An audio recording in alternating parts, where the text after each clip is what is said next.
First படம் ஆரம்பிக்கும் போதே பார்த்தீங்க அப்படின்னா, ஒரு வேடவன் கேரக்டர்ல வந்திருப்பாரு. அதுக்கப்புறம் அட்லி அர்ஜுனன் நாடகத்துல அர்ஜுனனா வந்திருப்பாரு. அதுக்கப்புறம் இந்த ஒரு பாட்ட நீங்க கேட்டிருப்பீங்க. இதுல வந்து நந்தான்ற கேரக்டர்ல வந்திருப்பாரு. கண்ணகி அப்படின்னு சொல்லக்கூடிய ஒரு நாடகம் போடுவாரு. அந்த நாடகத்துல கோவலன் கேரக்டர்ல வந்திருப்பாரு. வள்ளி திருமணம் நாடகம் நடக்கும். சிவாஜி சாருக்கும், உஷா நந்தினிக்கும் மேரேஜ் ஃபங்ஷன். வள்ளி திருமணம் அப்படின்னு சொல்லக்கூடிய ஒரு நாடகத்த நடத்துவாங்க.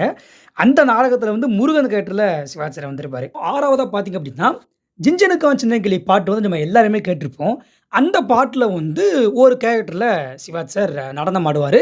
அண்ட் அதுக்கப்புறம் 7வது ஹரிச்சந்திரா கேரக்டர்ல வந்திருப்பாரு. அதுக்கப்புறம் 8வதா பார்த்தீங்க அப்படின்னா, கப்பல் முதலாளியா இந்த ஒரு சீன்ல வந்திருப்பாரு. அதுக்கப்புறம் 9வதா பார்த்தீங்க அப்படின்னா, ஹாம்லெட் கதாபாத்திரம். 10வது பகத்சிங், இன்கிலாப் ஜிந்தாபாத் பாட்டு நம்ம எல்லாருமே கேட்டிருப்போம். 11வது பார்த்தீங்க அப்படின்னா, திருப்பூர் குமரன் கேரக்டர். இது எல்லாமே சிவாஜி சார் படத்துல நடிச்ச கதாபாத்திரங்கள்.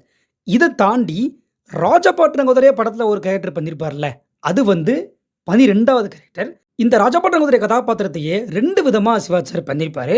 நாடக கொட்டைகள்லாம் ஜப்தி ஆயிடும். அவரோட நிலைமையே பயங்கரமா அடிமட்டத்துக்கு கீழ போயிடும்.